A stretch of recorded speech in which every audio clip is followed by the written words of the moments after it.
আসসালামু আলাইকুম ওরহমতুল্লাহি ওবরাকাত। বিসমিল্লাহ, আলহামদুলিল্লাহ। আজকের এই আলোচনাটি হলো আহলে হাদিসদের রাজনীতি নিয়ে আমার বাস্তব কিছু অভিজ্ঞতা থেকে এবং শেখ আকরামুজ্জামান বিন আব্দুস সালাম হাফেজাহুল্লাহর একটি আলোচনার উপরে ভিত্তি করে কিছু কথা বলবো। তো চলুন একটু আগে শেখ আকরামুজ্জামান বিন আব্দুস সালাম হাফেজাহুল্লাহর বক্তব্যটা শুনে আসি। দয়া করে সম্পূর্ণ বক্তব্যটা শুনবেন। হইতে হবে, কারণ আহলে হাদিস ছাড়া যারা বাংলাদেশে আছে তারা কিন্তু ঐক্যবদ্ধ হওয়ার চেষ্টা করতেছে। এমন একটা পরিবেশ, এই পরিবেশে তারা মনে করতেছে যে তারা ইসলামী রাষ্ট্র করে ফেলবে। এই জন্য ইসলামী যত দলগুলো আছে আহলে হাদিস বাদ দিয়ে, আহলে হাদিস আপনাদেরকে নিবে না। তারা যে ঐক্যবদ্ধ একটা দল করতেছে, ঐক্য ফ্রন্ট করতেছে, ঐক্য জোট গঠন করতেছে, এগুলোর মধ্যে কারা আছে? দেওবন্দি, বেরেলভি, কবর পূজারি, মাজার পূজারি, পীর পূজারি। এরা আপনি গেলেও আপনাকে নিবে না, আপনি গেলেও আপনাকে নিবে না, আর আপনি যেতেও পারবেন না। কারণ কি? তার সাথে গিয়ে যদি আপনি ঐক্যবদ্ধ হয়ে যদি সরকার গঠনও করেন, তাহলে আপনার ইরানের মতো হইতে হবে, আফগানিস্তানের মতো হইতে হবে। ইরানে কি করেছিল? আহলে হাদিসদেরকে সবাইকে নিয়ে, সুন্নিদেরকে সবাইকে নিয়ে সে দুইটা পর্ব তারা দেশ গঠন করলো। কি হয়েছে ফলাফল? সুন্নি মুসলমান একটাও নেই। ইরানের সুন্নি মুসলমান হলো 3 ভাগ হয়ে গেছে। এক ভাগ সুন্নিকে হত্যা করে ফেলেছে, আরেক ভাগ সুন্নি দেখেছে যে আমাকেও তো হত্যা করে ফেলবে, পালিয়ে জান বাঁচিয়েছে। আরেক দল সুন্নি, তারা শিয়া হয়ে গেছে। এখন জিরো বলা যেতে পারে। ইরানে কোনো সুন্নি নাই, কিসের আহলে হাদিস? সুন্নি মুসলমানও নাই, হানাফি সুন্নি বলে। আফগানিস্তানও আহলে হাদিসদের। আমার এক বন্ধু মদিনা ইউনিভার্সিটির আমার ক্লাস ফ্রেন্ড নুরুল হুদা, সে বলছিল যে আমরা যাদের সাথে ঐক্যবদ্ধ হয়ে কি বলে না আমেরিকাকে তাড়াইলাম, তারপরে এর আগে রাশিয়াকে তাড়াইলাম, নাস্তিকদেরকে তাড়াইলাম,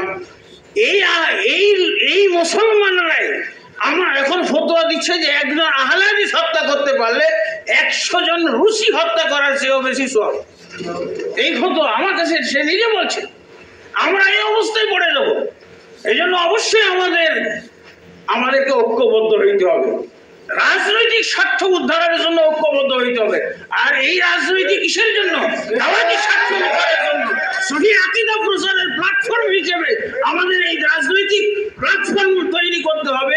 আমরা শায়েকের কথার সাথে আমি একমত এবং তার বাস্তব উদাহরণ দিচ্ছি। 2016 সাল থেকে একত্রে একই সাথে পায়ে পা কাঁধে কাঁধ মিলিয়ে একই মসজিদে ওয়াক্তের সালাত এবং জুমার সালাত পড়ে আসছি। সাধারণ কোনো মানুষ হলে এই কথা বলতাম না। একজন রিটায়ার্ড আর্মি অফিসার এবং বাংলাদেশে একটি ইসলামিক রাজনৈতিক দলের ওয়ার্ডের মানে একজন ভালো কর্মী, সে মানে সাধারণ কর্মী না, কোনো একটা পর্যায়ের কর্মী, মুরব্বী মানুষ, শিক্ষিত মানুষ, আর্মির রিটায়ার্ড অফিসার, একই সাথে এতদিন মানে প্রায় 6-7 বছর যাবৎ আহলুল হাদিস পরিচয় একই সাথে আছি। আপনার আগস্টের 10 তারিখ বা 11 তারিখে রাত 10টায় আমার সাথে বাজারে দেখা। তো সালাম বিনিময়ের পরে আমাকে বলতেছে কি জানেন? বলতেছে যে আপনাদের নেতারা তো সব পালাইতেছে, সব ভেঙে গেল।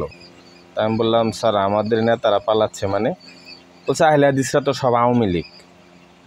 বুঝতে পারছেন বিষয়? আহলে হাদিসরা সবাই তো আওয়ামী লীগ করে। অথচ একই সাথে 2016 সাল থেকে, এবং আমার খুব প্রিয় মানুষ, আমাকে খুব ভালোবাসে, আমিও তাকে খুব ভালোবাসি, 6-7 বছরে একই সাথে কাঁধে কাঁধ পায়ে পা মিলিয়ে আহলে হাদিস মসজিদে সালাত আদায় করি। এবং কি উনি আমাকে বলেছিলেন যে ঢাকার শিবির আশপাশে যদি ভালো একটা জায়গা পাওয়া যায় দেখেন, আমাকে জানাবেন, আমি মসজিদ তৈরি করব, আহলে হাদিস মসজিদ তৈরি করব। 3-4 বছর আগের কথা। ওই সম্মানিত মানুষ এই 2024 সালের আগস্টের 12-13 তারিখ হবে, রাতে 10টায় আমাকে বলতেছে যে আপনার নেতারা তো সব পালিয়েছে। আমি আমার নেতারা পালাচ্ছে মানে? বলছে আহলে হাদিসরা তো সবাই আওয়ামী লীগ করে।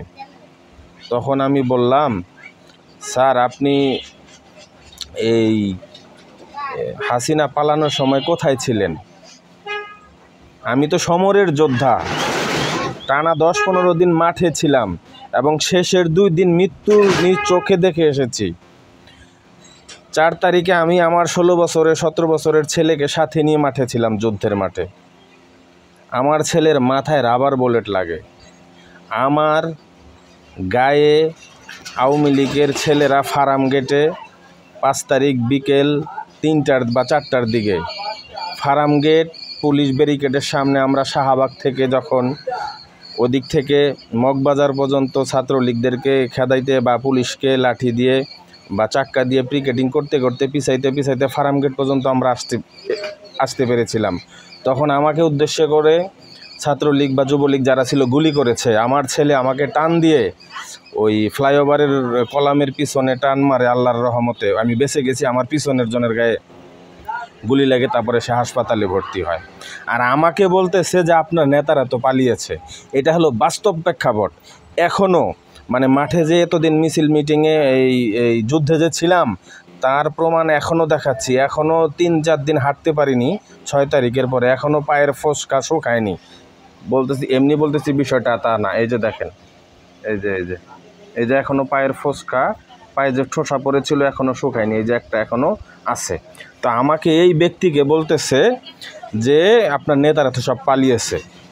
মানে পুরা দুনিয়া বদলে গেল, হঠাৎ করে একদিনের মধ্যে বদলে গেল। এই জন্য বলতেছি যে আহলুল হাদিস আলেমদের ভাবতে হবে।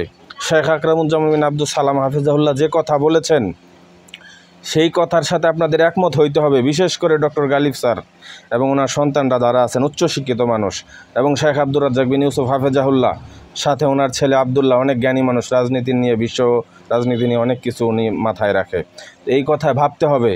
না হলে উনি যেগুলো বলছে যে ইরান, ইরাক বা আফগানিস্তানে যা হচ্ছে বাংলাদেশে হবে না, তার কোনো ব্যতিক্রম নাই। আজকে যারা আজকে ঐক্য হচ্ছে, এরা যদি ক্ষমতায় চলে আসে, আমরা চাই আসুক, কিন্তু তাদের মধ্যে অনেক কিছু ইসলামের সঠিক জ্ঞান নাই। তারা সুবিচার নাও করতে পারে। আজকে আফগানিস্তানে আহলে হাদিস আলেমদেরকে মেরে ফেলছে। ওই যে বলছে যে 100 জন অন্য কি মারার কথা, আপনি এই কথার সাথে আপনি একমত হইতে হবে। বাস্তব থেকে বলছি, আপনারা জনগণের সাথে আলেমরা মিশেন না। আপনারা যাদের সাথে মিশেন সবাই আপনাদের পাশে শুধু হুজুর হুজুর করে, বাস্তবতা তুলে ধরেন। আর আমরা পথে ঘাটে রাস্তাঘাটে একদম সাধারণ কর্মীদের সাথে মিশি, বাস্তবতা আমরা চোখে দেখেছি। তো ওই দিন রাতে পরে ওই স্যারকে আমি বললাম যে স্যার, আমি তো সমরের যোদ্ধা, আপনি আমাকে আওয়ামী লীগ বানিয়ে দিলেন এতদিন পরে এসে আজকে হঠাৎ করে। অথচ এতদিন তারা এই ইসলামী সংগঠনের ভাইয়েরা নিজেরা মায়ের পিঠের থেকে বাঁচার জন্য আহলে হাদিস সেজে আহলে হাদিস মসজিদে এসে সালাত আদায় করতো, নিজেদেরকে আহলে হাদিস দাবি করতো। একদিনের মধ্যে উল্টে গেছে।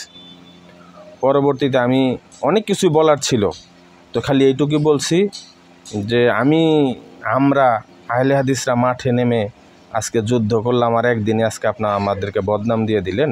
পরে আমাকে বলতেছে সংগঠন করতে হবে।